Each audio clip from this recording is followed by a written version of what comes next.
고백 우리 오른손 들고 함께 선포하도록 하겠습니다. 나는 천지를 지으신 여호와께 복을 받는 자입니다. 아멘. 맞습니다. 천지를 지으신 여호와께 복을 받는 우리 성도님들과 가정, 우리의 기업, 하나님의 교회 되기를 주님의 이름으로 축원합니다. 우리 옆에 있는 성도님들과 인사하고 말씀 볼까요? 좌우 돌아보시면서 주님의 이름으로 사랑합니다. 인사 한번 하겠습니다.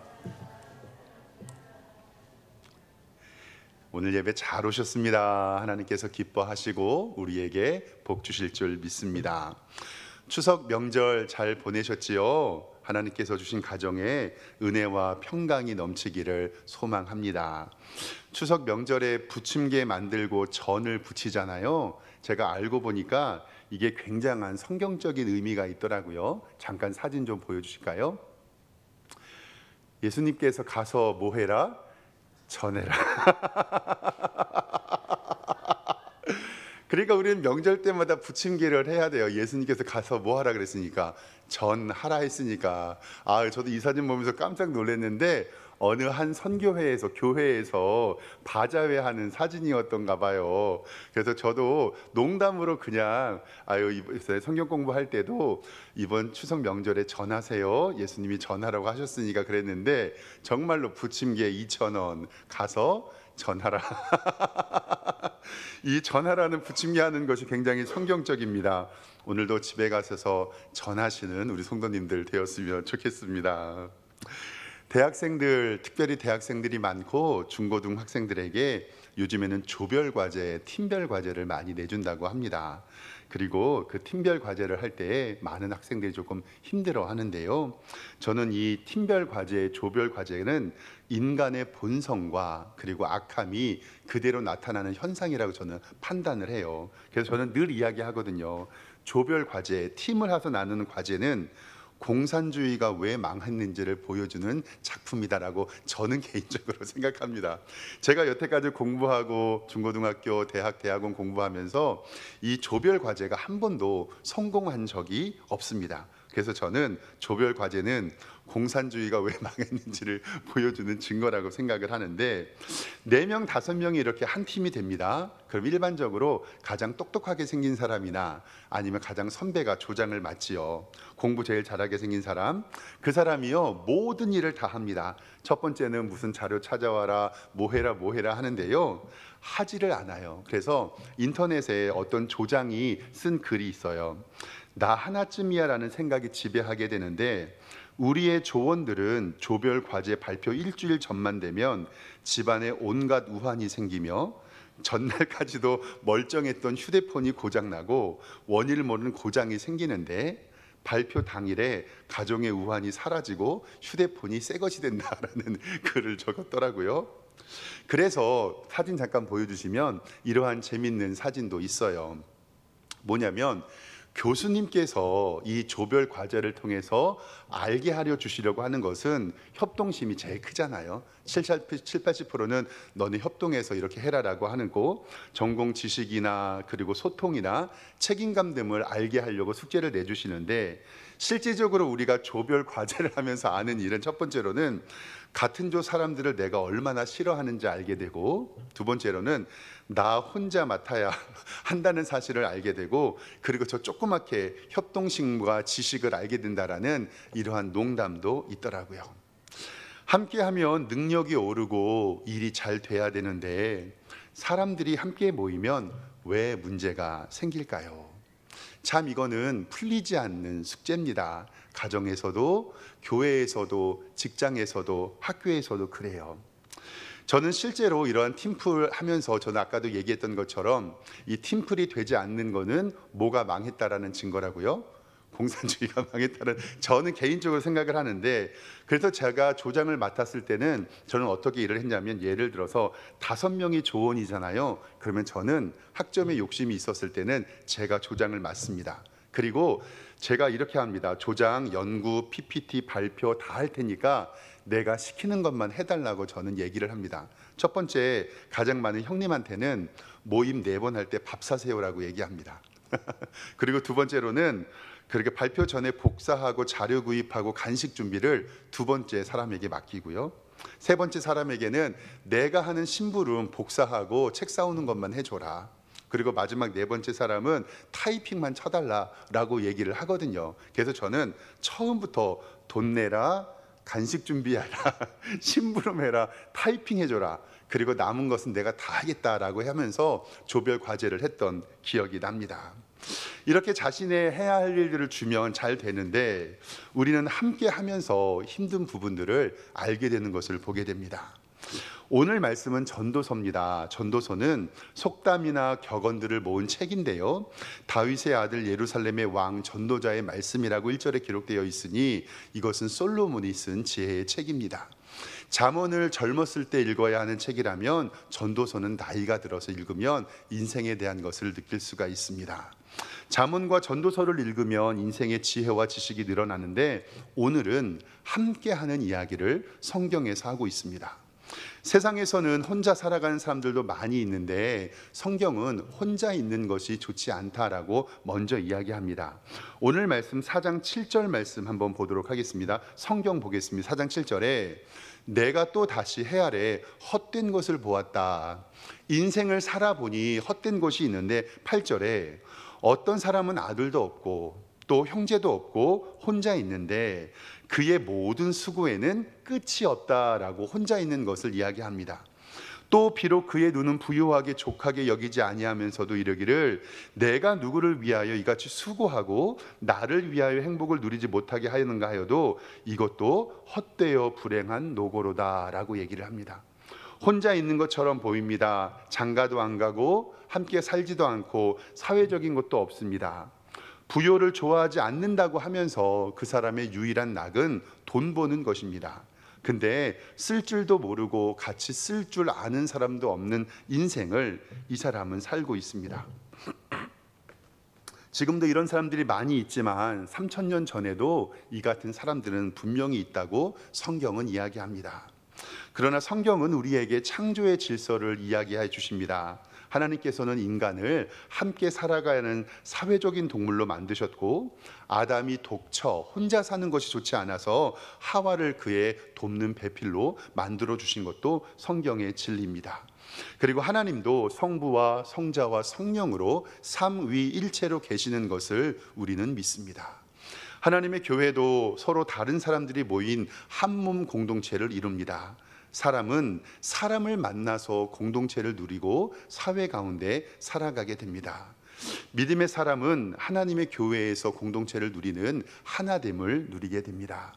신앙생활 역시도 혼자 할 수 없지요. 그래서 신앙의 공동체, 교회가 필요한 것은 우리는 함께 있을 수밖에 없는 존재이기 때문입니다. 오늘 9절 말씀에는 또 이렇게 기록되어 있습니다. 두 사람이 한 사람보다 나음은 그들이 수고함으로 좋은 상을 얻을 것이다. 오늘 성경 말씀에는 함께 있는 것이 좋다, 두 사람이 한 사람보다 낫다라고 이야기하는데 또 세상 속담에도 백지장도 어떠면 낫다고요? 함께 들면 낫다라고 얘기합니다. 그런데 제가 서두에 잠깐 이게 말씀드렸던 것처럼 조별과제 이야기 했잖아요. 5명이 모여서 조별과제를 하면 일이 쉬워야 되는데 사람들과의 관계에 힘들다 보니까 5명, 6명이 하는 것보다 때로는 나 혼자 하는 게 더 낫다라는 생각을 하게 됩니다. 같이 하면 좋은데 왜 혼자 하고 싶은 생각이 들까요? 제 친구들이 이제는요, 신학교에서 아니면 일반 대학에서 강단에서 교수 사역하는 친구들이 몇 명이 있습니다. 그래서 그들 친구들을 만나면 제가 꼭 물어보는 말이 있는데 이런 거 물어봐요. 너도 혹시 학교에서 교수 생활하면서 조별 과제 숙제로 내주니? 그러면 내준다 그래요. 그럼 제가 야, 우리 신학교 때 전도사님들도 그렇게 서로 안 하려고 뺀질거렸는데 요즘 대학교 청년들한테 그런 거 내주면 뭐하러 하냐? 협동심, 단결력, 하나됨, 소통하는 거 그거 하나도 없어. 내주지 마. 내가 그거 안 해본 거 잘 알잖아 라고 친구에게 얘기를 해줘. 교수인 친구에게. 근데 교수인 친구가 웃으면서 제게 얘기합니다. 인생의 쓴맛을 맛보라고 내준대요. 인생의 쓴맛을 맛보라고 내준대요. 서로 보호해주는 울타리가 있는 학교에서도 사람들끼리 서로 이렇게 이야기를 나누는데 사회는 어떻겠니? 함께함이 좋기는 하지만 함께하는 것이 얼마나 어려운지도 알아야 된다라는 얘기하면서 그렇다 이런 생각도 듭니다. 근데 이렇게 사회의 인생의 쓴맛을 배워야 된다고 조별과제를 내주는 게 조금 의아해하기는 합니다. 사랑하는 성도 여러분, 함께하면 좋습니다. 좋은 것 알지요. 교회 청소도 같이 하면 좋습니다. 혼자 하는 것보다 낫고 같이 하는 게 좋고요.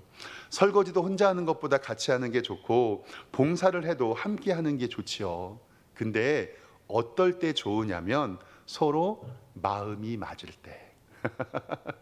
누가 저한테 그러더라고요. 어떤 사람과 가까워지는 방법이 3개가 있는데 첫 번째는 같이 밥 먹는 거, 두 번째로는 같이 여행 가는 거, 그리고 세 번째는 같이 일하는 거. 어떤 사람이 또 저한테 그래요. 어떤 사람과 사이가 멀어지는 게 3가지가 있대요. 첫 번째 같이 밥 먹는 거, 두 번째 같이 여행 가는 거, 세 번째 같이 일하는 거. 살펴보면 사람들과 사람 사이에 가까워지는 것도, 그리고 사람과 사람 사이에 멀어지는 것도 방법이 어떨까요? 똑같습니다. 내가 저 사람이랑 밥을 먹어보고 여행을 가봤는데 가까이 하면 안 돼. 내가 저 사람이랑 같이 밥을 먹고 여행을 가봤는데 저 사람은 알면 알수록 더 좋은 사람이야. 사랑한다고 결혼한 부부가 함께 하면 좋아야 하는데 때로는 안타까울 때도 있고요. 친한 친구가 함께 사니까 좋아야 되는데 안 좋을 때도 있습니다. 형제, 자매, 가족이 함께 해야 하면 좋아야 하는데 안 그럴 때도 있고요. 교회, 직장, 사회에서 함께 하면 좋아야 되는데 안 그럴 때도 있습니다. 그래서 요즘 사회는 점차적으로 모이지 않는 것이 또 하나의 문화라는 것도 우리가 고민해 보게 됩니다. 서로 돈이 많이 있고 건강하고 배려심이 있고 사람을 사랑해주면 함께 있는 것이 너무 행복하겠죠. 그런데요, 인간의 유한성, 즉 우리의 인성의 죄성을 느끼는 순간 우리는 함께하기가 어려워집니다. 함께하는 것이 좋은 것인 줄 압니다. 근데 먼저 알아야 될 것이 있는데 그게 뭐냐면 인간의 전적인 타락과 우리의 죄성, 그리고 내가 하기 싫은 것은 이 사람도 어때요? 하기 싫다는 것, 그것을 꼭 기억하셔야 됩니다. 하기 싫은 것은 내 마음속에 먼저 있다라는 사실입니다. 왜 내가 하기 싫은 일을 그 사람한테 시키고 왜 내가 가기 싫은 것을 그 사람에게 가게 할까요? 그것이 바로 인간의 본성이고 죄성이기 때문에 그렇습니다. 서두에서 이야기했던 조별과제의 실패는 제가 공산주의와 같다고 하는 것은 뭐냐면 서로 하려고 하는 시너지를 모이는 것이 아니라 서로 안 하려고 하기 때문에 문제가 생긴다는 거죠. 제 아들이 중학교 3학년 아들인데요. 얼마 전에 친구들이랑 같이 여기 검단 사거리에 있는 무한 뷔페 고깃집에 가가지고요 밥을 먹고 왔어요. 그래서 잘 먹었니? 라고 얘기를 하니까 제 아이가 아빠, 나 애들이랑 다시 고기 먹으러 안 갈 거야 그러더라고요. 그래서 왜 그래? 그랬더니 애들끼리 이렇게 몇 명 모였잖아요. 하는 말이 한 명도 고기를 굽는 사람도 없고 구워 본 적도 없고 숟가락 놓는 사람도 없고 물을 가져다 놓는 사람도 없고 앞에서 고기가 다 타는데도 뒤집는 녀석들이 하나도 없더래요.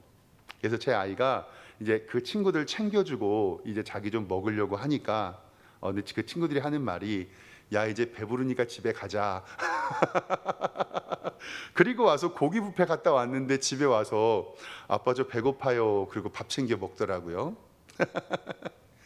한번 밥 먹어보면 같이 일해보면 어떤 프로젝트를 해보면 함께 한다는 것이 얼마나 힘든 것인 줄 알게 됩니다.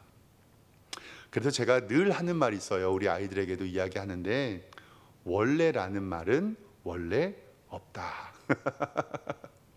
지금 내가 누리고 사용하고 있는 모든 것은 누군가의 헌신과 누군가의 봉사와 누군가의 배려로 가능한 것이지 원래라는 것은 없다. 사랑하는 성도 여러분, 우리 교회 올 때마다 우리 교회 정말 깨끗하죠? 깨끗하죠? 저는 우리 교회처럼 깨끗한 교회 본 적이 없어요. 원래 깨끗한 걸까요? 누가 청소하는 걸까요? 저는 우리 교회 원래 깨끗한 줄 알았는데요. 원래라는 것 없습니다. 이름 없이 빛도 없이 하나님의 성전이라고, 하나님의 예배당이라고 이 예배당을 닦고 쓸고 하는 성도들이 있습니다.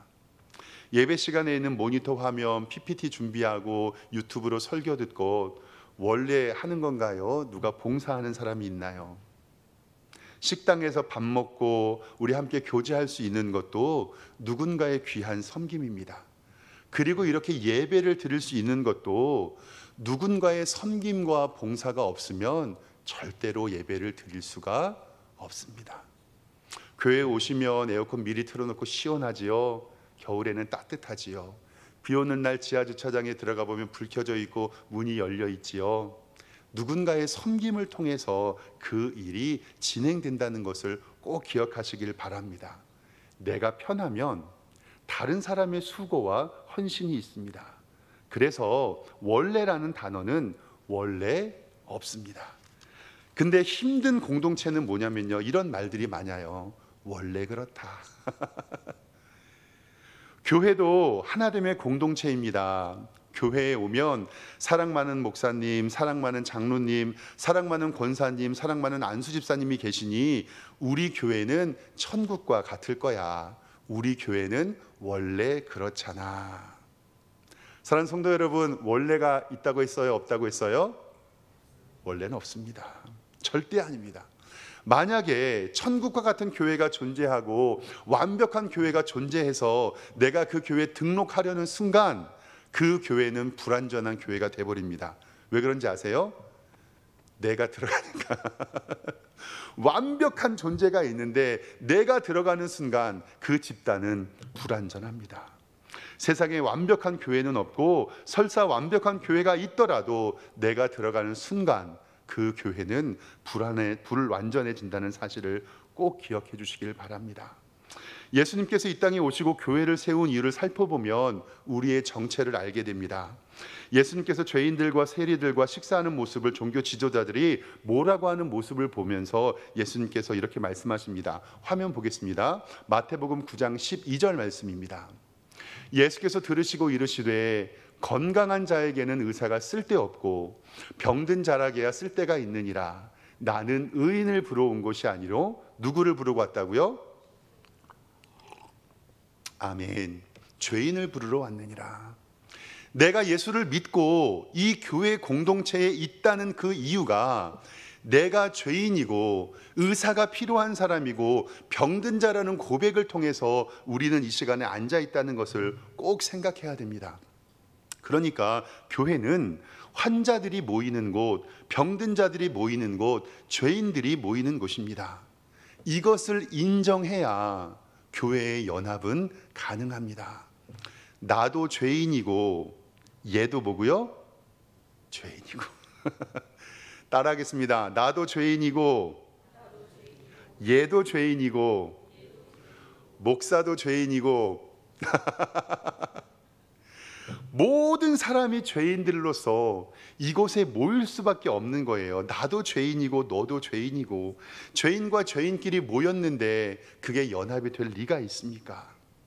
교회에서 연합의 시작은 내가 죄인됨을 인정하고 그 사람도 죄인임을 알고 그러므로 말미암아 내가 용납하려는 노력이 있을 때 하나님의 교회는 하나가 될 수 있습니다. 내가 아프니까 이 사람도 아프겠구나. 내가 외로우니까 이 사람도 외롭겠구나라는 것을 인정해야 된다는 사실입니다. 지난 봄에 제 아들이 중학교 3학년, 또 아들 얘기하네요. 다리가 농구하다가 인대가 완전 파열돼 가지고요. 한 달 반 정도 깁스를 한 적이 있습니다. 저도 아이가 학교는 가야 되니까 새벽 예배 마치고 제 차라 가지고 학교까지 데려다 줬거든요. 그래서 학교 입구에다 데워준 것도 아니고 입구를 들어가서 반 앞에다 딱 내려주고 왔었어요. 한 달 동안. 근데 아이가 아프니까요, 온 가족이 그 아이를 배려하게 돼요. 왜냐하면 이 사람은 뭐 한 사람이니까, 아픈 사람이니까. 근데 우리 아들이 이제 누워가지고요, 여동생한테 심부름 시킵니다. 야, 라면 끓여와. 야, 뭐가 좋아. 그런데도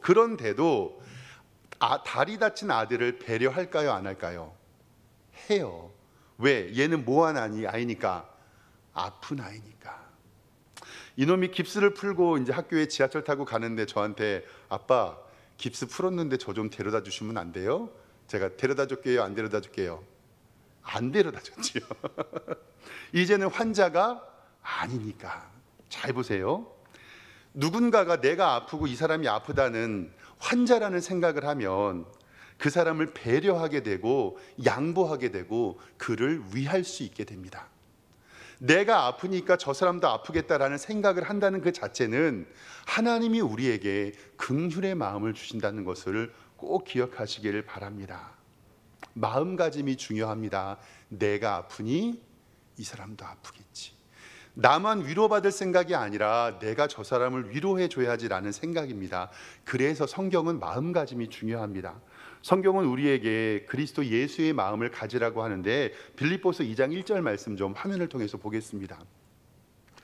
그러므로 그리스도 안에 무슨 권면이나 사랑이 무슨 위로나 성령의 무슨 교제나 긍휼이나 자비가 있거든. 이 1절 말씀이 특별한 게 아니고요. 1절 말씀이 너희들이 교회에서 신앙생활 하거든 이라는 뜻이에요. 다시, 그러므로 그리스도 안에 무슨 권면이나 사랑의 무슨 위로나 성령의 무슨 교제나 긍휼이나 자비가 있거든. 너희끼리 석샘교회 안에서 신앙생활 할 때에 2절에 마음을 같이하여 같은 사랑을 가지고 뜻을 합하여 한 마음을 품고 3절이요.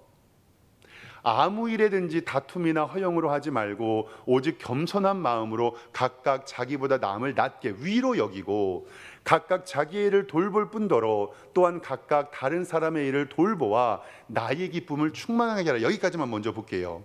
내가 다른 사람을 돌보고 다른 사람의 영광을 구하여 그를 위하여 일을 하는데 여기에서 사도 바울이 누구의 기쁨이 충만하다 그래요? 나의 기쁨이 충만하다라고 얘기를 하는 거예요. 그리고 마지막에 5절 말씀에 뭐라고 기록되어 있냐면 같이 읽겠습니다. 시작. 너희 안에 이 마음을 품으라. 곧 그리스도 예수의 마음이니. 아멘. 그리스도의 예수의 마음이 없으면 교회가 하나가 될 수가 없습니다. 너도 아프니 나도 아프다. 우리 아픈 사람들끼리 위로하며 살자. 함께 믿음 생활하자. 내가 너보다 조금 덜 아프니까 내가 섬길게. 내가 청소할게. 내가 봉사할게. 내가 사랑할게. 내가 먼저 할게. 너 나보다 조금 더 아프잖아. 내 기준으로 바라보고 내 생각으로 판단하면 마음에 드는 것이 하나도 없습니다. 우리 석샘교회 하나님께서 복 주셔서 저는 부흥할 것을 반드시 믿습니다. 그리고 아까 보여드린 대로 7월에도 새가족 공부했죠. 8월에도 했죠. 9월에도 했죠. 10월에도 했죠. 또 10월에도 새가족이 오셔서 저는 11월에도 할 것을 믿습니다. 왜 그러냐면 새가족 성경 공부를 해야 제가 설거지 안 하... 그렇습니다. 담임 목사 위임식과 안수집사 권사 임직식을 은혜롭게 잘 마쳤습니다. 그런데요, 이렇게 성도님들이 많이 등록하고 좋은 일이 있을 때 꼭 조심해야 되는 거 있어요. 이것은 한국 속담에도 있는데 화면 잠깐 보여주겠습니다. 뭐라고 쓰여 있죠? 호사다마라고 쓰여져 있어요. 좋은 일에는 꼭 나쁜 일이 따른다. 호사, 좋은 일이 많을 때는 다마. 뒤에는 이 마자가요. 어떤 마자냐면요, 마귀할 때 마자예요. 좋은 일이 많을 때는 다마, 마귀가 많다라는 얘기입니다. 이 마귀들은요, 성도와 성도 사이를 이간질시키고요, 목회자와 성도 사이를 이간질시키고요, 불평과 불만을 갖게 합니다. 교회의 약점이 보일 거고요, 마음에 들지 않는 사람들이 생길 겁니다. 시험과 낙심과 낭망되는 일들이 일어날 거고요. 그리고 좋은 일이 있을 때 교회가 부흥되기 전에 마귀 사탄은 반드시 우리 교회를 흔들 것입니다. 이거는요, 거의 법칙처럼 일어납니다. 왜냐하면요, 화면 보겠습니다. 욥기 1장 7절 말씀을 통해서 여호와께서 사탄에게 이르시되 내가 어디서 왔느냐라고 물어봐요. 사탄이 여호와께 대답하여 이르되 뭐라 그래요? 땅을 두루 돌아다라 여기저기 다녀왔나이다. 베드로전서 빌립보서 5장 8절에도 근신하라 깨어라 너희 대적 마귀가 무엇과 같이요? 우는 사자와 같이 두루 다니며 삼킬 자를 찾는다라고 성경은 기록되어 있습니다. 이 마귀 사탄은요, 두루 돌아다니며 우는 사자와 같이 삼킬 자를 찾으며 어느 성도 시험에 들게 할까, 어느 성도 아프게 할까 연구하는 놈들이 이놈들이에요.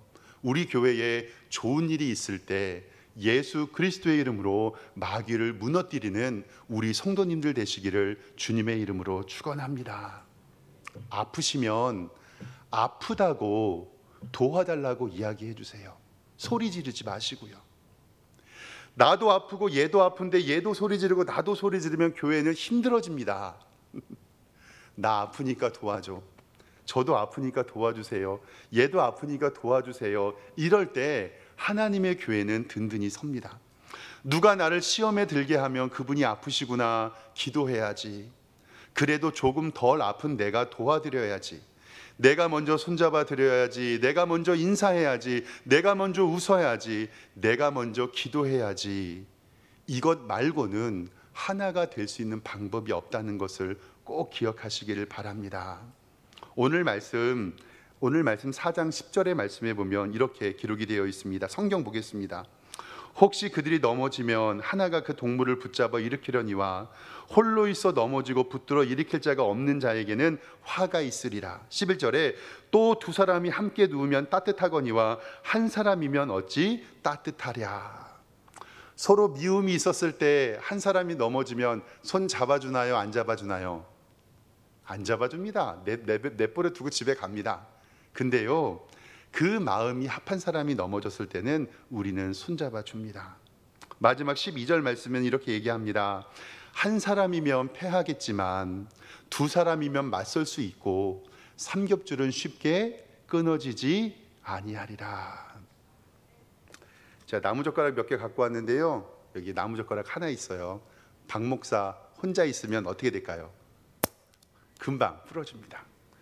여기 박 목사 나무젓가락 하나 있고 우리 장로님 젓가락 2개 어떻게 될까요? 이것도 좀 힘들지만 끊어집니다. 박 목사 있고요, 우리 장로님, 우리 이상로 목사님 조금 힘들지만 이것도 너무 쉽게 끊어지는데 끊어집니다. 근데 제가요, 이름 한 분 한 분 적으면서 기도했어요.